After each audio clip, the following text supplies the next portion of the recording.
Imagine these three buckets as your income: 40k, 75k, and 100k or above. If you want to compound that income but have no idea on how to do that, today I will show you the exact strategy based on your income and in the least time possible. And yes, we start with 40k because here is where compounding starts to take off. Let's imagine a person sitting at their kitchen table late in the evening, long after work, long after the noise of the day has faded, staring at their bank account on their phone with a tired but determined look. The world outside their window is calm, but inside their mind, everything feels heavy. They are earning around 40,000 a year, doing their best to live a decent life, and yet every month feels like squeezing water from a stone. They're not irresponsible, they're not careless, they're simply in a place where every dollar has its own weight, its own story, its own consequence. But they don't realise that this moment, this quiet calculation, this desire to get ahead, is exactly where compounding begins. Not the mathematical version people throw around online, not the polished diagrams with arrows and curves, but the real-life version, the version that starts with pressure, survival, clarity, and the feeling of wanting something better. Because compounding in the real world is not a formula, it is a strategy. And that strategy changes dramatically depending on how much you earn. This is why we must talk about compounding for every income level. And the first group, those earning around 40,000 per year, are the ones who experience money in the rawest, most unforgiving form.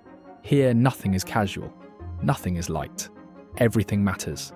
And that is why compounding at this income level must be built with a kind of precision that other earners never truly feel. When you earn around 40,000 a year, your take-home pay lands around 2,700 a month. And this amount has a job before it even arrives. Rent, groceries, transportation, small surprises that never feel small. At this level, compounding begins not by growing money, but by protecting what you already have. The first true compounding strategy is removing anything that silently drains your future. High-interest debt, small monthly payments that snowball, the buy now, pay later traps, the subscriptions you forgot about. All of these are enemies of compounding because they create a negative version of it. They make your money shrink without you noticing. So, for people in this bracket, the first real growth begins with subtraction. You remove the forces working against your future because even $100 in unnecessary interest can completely destroy your ability to save. And once this noise is cleared, the foundation can finally be built. The foundation is not an investment portfolio. It is not some complicated financial product. It is simply safety. 3 months of expenses in cash. A small buffer between you and the unexpected. A cushion that allows compounding to exist without fear. Whether that number is 6,000 or 7,000 doesn't matter, as much as the emotional shift it creates. When you have it, you no longer live in a state of constant tension. You can breathe a little, and breathing's what allows planning. After this foundation, the next step is the slow, consistent habit that becomes the engine of compounding. Steady contributions to a Roth IRA. It doesn't need to be large, it just needs to be consistent. Growth that is shielded from taxes is powerful, especially for someone whose income doesn't stretch very far. Every dollar placed into long-term growth becomes a seed with a long lifetime ahead of it. And those seeds, when protected and repeatedly planted, eventually become the first real signs of compounding for someone earning 40,000 a year. And to increase your income, you can just open your YouTube channel, since YouTube is literally on easy mode now, and it's blowing up every small channel that does things right as I teach you in my free Telegram community with the link below. But there is a truth at this income level that must be acknowledged. Compounding here can only grow so far if income remains the same. A person earning 40,000 does not have a lot of spare fuel to add to the machine, which means that improving income, even slightly, creates an outsized impact. This is why one of the most important long-term strategies at this level is intentionally increasing earning power. Not overnight, not through unrealistic jumps, but through skill building, side income, or certifications that raise your value in the marketplace. Even earning an extra 5,000 or 10,000 a year can transform the speed of compounding for someone at this level. When your income is tight, each new dollar is a massive accelerator. And so, for the 40,000 earner, compounding is simple but demanding. Remove the negative growth, build the safety cushion, use tax-free growth, increase income slowly but surely.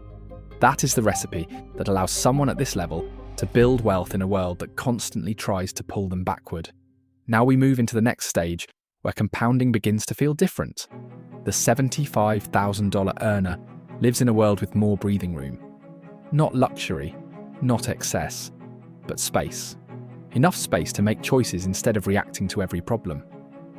Take-home pay now lands around $4,600 a month, which means that for the first time, compounding has real room to grow. But strangely, this is also the stage where people waste the most potential. Because with more income comes more temptation, more casual spending, more "I deserve this" moments, more subscription creep, more impulse buying, more lifestyle inflation. And the tragedy is that many people at this level do not lose money because of emergencies. They lose it because of normalization. When spending becomes automatic, compounding becomes invisible. That is why, at this income level, compounding does not begin with investing or saving. It begins with awareness, tracking where money truly goes. Not in vague categories, not in emotional estimates, but in cold, precise, uncomfortable detail. Because when someone earning $75,000 looks closely at their spending, they often discover a quiet truth. They thought they were saving far more than they actually were. They thought their expenses were reasonable when in reality, they were expanding in the background. This awareness becomes the first major compounding strategy. And once it's developed, waste can be eliminated without sacrificing quality of life. Removing unnecessary spending is not deprivation. It is reclaiming power. Every dollar that returns to you becomes a new soldier for compounding, a new piece of fuel that accelerates long-term growth. At this stage, the next major strategy is tracking net worth. Because income is just noise. Net worth is the scoreboard. By this point, someone should have accumulated a meaningful amount of savings. And when they compare where they are to where they should be, 1 year of income saved by 30, 3 years by 40, they either feel confident or feel the urgent push to course correct. Numbers do not lie, and when used correctly, they motivate better than anything else. Then comes the most important part of compounding at this income level. Choosing a savings rate that aligns with your age. Someone who starts early can save a small percentage and still build a solid future. Someone who starts late must save aggressively. At $75,000, saving 10 to 20% is fully possible. And when done consistently, it turns compounding from a slow crawl into a strong march. Everything in this group revolves around discipline, awareness, and intentional growth. And once these habits set in, something major happens. They enter the next income level with momentum instead of chaos. And that is where the true transformation begins. The 100,000 and above range. Like all the people that have their YouTube channel. Since YouTube done right can make even more than that, if you want to start there is the link below. This is where compounding stops being delicate and begins being powerful. This is where the machine finally has fuel. This is where every decision, good or bad, gets magnified. Reaching the $100,000 income level creates a shift that most people don't even feel happening because the changes are quiet, gradual, and disguised as small rewards. A raise here, a bonus there, a nicer apartment, a slightly better car, a few new subscriptions, a nicer dinner every weekend, a small upgrade to the wardrobe, and suddenly life feels smoother. It feels lighter. It feels like the pressure you used to carry has finally loosened its grip. The danger is that comfort often hides the most dangerous financial trap of all. The belief that more income automatically means more wealth. And that belief is exactly what destroys compounding for people who should on paper be building wealth the fastest. At 100,000 and above, compounding becomes extremely powerful only when handled with intention. Because for the first time in your life, you have excess income, excess options, excess decisions, and excess potential. Without discipline, excess becomes a leak. And leaks at this level are much larger than leaks at lower levels because every decision is magnified. This is why the first compounding strategy for someone earning six figures is taming lifestyle inflation. Lifestyle inflation is sneaky. It doesn't crash through the door. It sinks softly into your life. You buy something you never would have bought before, not because you truly need it, but because now you can buy it without hesitation. You start choosing the slightly nicer version of everything. You upgrade your living environment just because it feels deserved. You accept higher monthly bills without really noticing how they change your long-term trajectory. And slowly, silently, the gap between what you earn and what you keep begins to shrink. That shrinking gap is where compounding dies. The key is not to deny yourself a better life, it is to upgrade life with boundaries. The rule is simple: you upgrade only within percentages that protect your future. You keep your fixed costs controlled so that your savings rate remains strong, because savings are the oxygen of compounding at this level. A person earning 100,000 can save more money by accident than a person earning 40,000 can save deliberately. But this only becomes true when lifestyle inflation is kept in check. When you control your lifestyle, you unlock compounding's full strength. The second compounding strategy at this income level is identifying your financial independence number.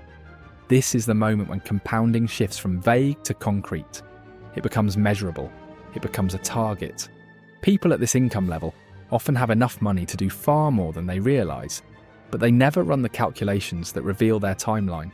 When you know how much you need invested to walk away from your job forever, you suddenly understand how your current choices either move you closer to or farther from that freedom. You see your money differently. You see the importance of your savings rate. You see the value of every investment, not as a task but as a piece of a larger picture. Once you know your financial independence number, you begin playing a smarter game. You can project how long it would take to reach this number at different savings rates. You see how saving 20% may take decades, but saving 30 or 40% could shave years off your timeline. You start craving efficiency. You start identifying waste. You start focusing your energy on things that actually accelerate your future. This is where compounding becomes intentional instead of accidental. The third major strategy for six-figure earners is choosing where to place your investment fuel. When your earnings increase, your investing options widen. You have the ability to layer your investments instead of relying on a single vehicle. You can max out retirement accounts with ease, then shift into brokerage accounts, then explore real estate or other growth assets. Compounding at this level requires diversifying the engines that power your wealth so that no single investment determines your fate. And then once your safe investments are consistent and automatic, comes the strategy most people at this income level never even consider: allocating a small, intentional percentage of your portfolio to higher growth opportunities. This does not mean gambling. It does not mean throwing money at everything that looks profitable. It means identifying the small portion of your wealth you can afford to take calculated risks with, based on your skills, your knowledge, your interests, or your industry experience. Because at higher income levels, you can safely take small, asymmetric bets.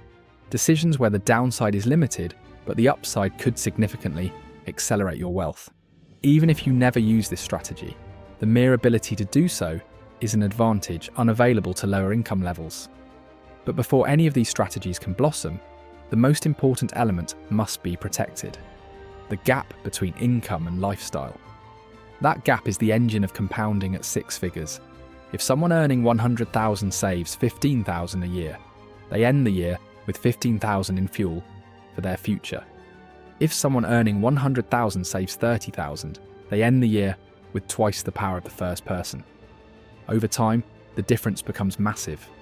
10 years of saving 15,000 versus saving 30,000 is not just a difference of $150,000. It is the difference between $150,000 invested and $300,000 invested. And because compounding speeds up with time and with size, that gap eventually becomes the difference between average wealth and extraordinary wealth. So the secret for this income level is avoiding the illusion of wealth. Many high-income earners look wealthy on the outside, but hold far less real wealth on the inside. They drive the right cars, live in the right neighbourhoods, wear the right clothes, and display all the signals of success. But their savings rate is low, and their investments are inconsistent. Meanwhile, someone earning $75,000 with strong habits may quietly surpass them because discipline outweighs ego every single time. Maybe they've also opened their YouTube channel. Who knows? This brings us to the mindset behind compounding at each income level. At 40,000, compounding is a climb. At 75,000, compounding is a rhythm. At 100,000 and above, compounding is a choice. And the faster someone at this income level realizes that every raise, every bonus, every unexpected increase in earnings must be partially captured rather than fully consumed, the faster their money begins compounding at a rate they never imagined. The truth is that compounding favors the one who protects it. It favors the one who creates consistent contributions. It favors the one who refuses lifestyle inflation. It favors the one who uses their income not to appear wealthy, but to actually become wealthy. And this is why the wealthiest people over time are rarely the flashiest. They are the ones who treated compounding as a partner, not as a last-minute rescue plan. And this is where everything comes together. No matter your income level, the strategy behind compounding must evolve. It must match the realities of your life, your responsibilities, your opportunities, and your financial room to maneuver. Lower incomes demand precision and discipline. Middle incomes demand tracking and intentionality. Higher incomes demand restraint and strategy. Compounding is not a math trick, it is a lifestyle. And when you match the right strategy to the right income level, you unlock the version of compounding that belongs to you and only you. And in the end, when you step back and look at everything, you begin to realize that compounding was never just about charts, numbers, formulas, or perfectly calculated returns. It was always about the way you choose to move through your life. It was about the way you treat every dollar that passes through your hands, whether it comes from a small income or a large one. It was about the way you respond to pressure, to opportunity, to fear, to desire, to growth, and to time itself. Because every stage of income carries its own challenges and its own advantages. And the people who become truly wealthy are not the ones who started with the highest paychecks, but the ones who understood how to use the season they were in. They cut what needed to be cut when money was tight. They built stability before they tried to build speed. They learned awareness when abundance made excess tempting. They created space before they created wealth. And when their income grew, they resisted the pull to inflate their lives to match it. They protected their gap, strengthened their habits, and fed the machine that would one day change everything. Compounding rewarded them not because they were lucky, but because they stayed consistent long enough to see the invisible become unmistakable. And this is where the entire journey comes full circle. No matter who you are or how much you earn, the same quiet truth applies. The moment you respect compounding, compounding begins to respect you. You plant seeds that seem tiny at first, but they expand in ways your younger self never could have imagined. You keep showing up, even when progress feels slow, and one day the growth becomes too large to ignore. Your money works without you. Your future becomes lighter. Your life gains a level of stability that once felt distant. And that is why now is always the best time to start. Not tomorrow, not someday, but right here, in this exact moment. Because the sooner you begin, the sooner the doubling starts, and the sooner your future shifts from something you hope for into something you actively build. So stay consistent, stay intentional, and let compounding do what it has always done best. Turn small steps into a life you never thought you could reach. I want to leave you with a question. If you've made it this far in the video, it means what I'm explaining to you in my free Telegram community works, right? So join with the link below and let me know in the comments where of these stages are you in, subscribe to this channel. And if you want to go deeper in these financial topics, you have a full guidance in the video that will appear on your screen in the next few seconds. And I'll see you soon. Just a reminder, I'm not a financial advisor. This video is for educational purposes only, and any results depend on your own decisions and actions.